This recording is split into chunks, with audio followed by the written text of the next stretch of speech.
बच्चों, let's read this question. The question says, bring out any 5 similarities in the life between Indian pastoral communities and the life of East African pastoral communities under the colonial power. हमारा question हमसे पूछ रहा है कि हमें 5 similarities के बारे में बताना है, किनकी? इंडियन पेस्टोरल कम्युनिटीज और ईस्ट अफ्रीकन पेस्टोरल कम्युनिटीज, और कब किस टाइम की बतानी है? कॉलोनियल पावर, जब हम लोग गुलाम थे उस टाइम की बता रहे हैं, ठीक है। और describe the similarities in effects caused by colonial policies on lives of Indian and African nomads। हमारा सेकंड क्वेश्चन भी सेम ही है, वो भी यही पूछ रहा है कि सिमिलैरिटीज के बारे में बताना है, क्या क्या इफेक्ट हुआ, क्या क्या कॉज्ड हुए कॉलोनियल पॉलिसीज के उनके लाइफ्स पर, इंडियन की एंड अफ्रीकन नोमैड्स की। ओके, दोनों ही क्वेश्चंस का आंसर सेम है। आइए अपना आंसर देखते हैं। हमारे आंसर का की कॉन्सेप्ट है पेस्टरलिस्ट। पेस्टरलिस्ट का क्या मतलब होता है? A group of people who move from one place to other for their livelihood.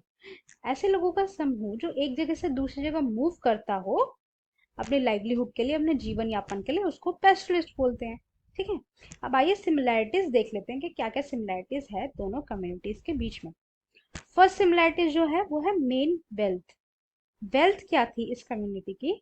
Animals are the main wealth of both the pastoral communities. Animals जो है वो मेन जमा पूंजी थी दोनों ही इंडिया वालों के लिए और ईस्ट अफ्रीकन वालों के लिए, ठीक है। सेकेंड है क्लोनाइजेशन एंड इट्स इम्पैक्ट। जो क्लोनाइजेशन था उसका क्या इम्पैक्ट पड़ा दोनों ही कम्युनिटीज पे, आइए देखते हैं। Both the pastoral communities be severely affected by colonization with the introduction of new law their movement was restricted। अब जो क्लोनाइजेशन का टाइम था, जितनी भी उन्होंने कैसी कैसी पॉलिसीज और लॉज इंट्रोड्यूस कर दिए थे जिसकी वजह से जो पेस्टलिस्ट से नोमाड्स थे उनकी कम्युनिटी को रिस्ट्रिक्टेड कर दिया था, उनके ऊपर रोक लगा दी थी, ठीक है।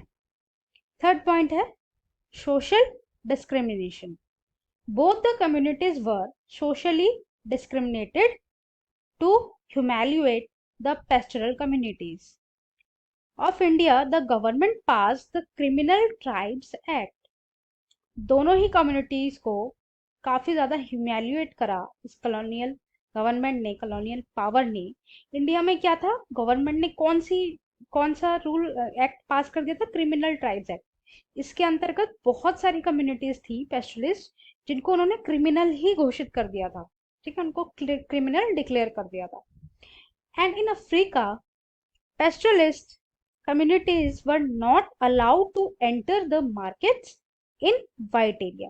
पेस्टल अफ्रीका में क्या हुआ, जितनी भी पेस्टलिस्ट कम्युनिटीज थी उनको जो है वाइट एरियाज, जो भी गोरे लोग होते हैं, सफेद लोग होते हैं स्किन टोन से, उनके एरियाज में, उनकी मार्केट्स में जाना ही अलाउ नहीं था, उनको रिस्ट्रिक्टेड कर रखा था वहां पे, ठीक है।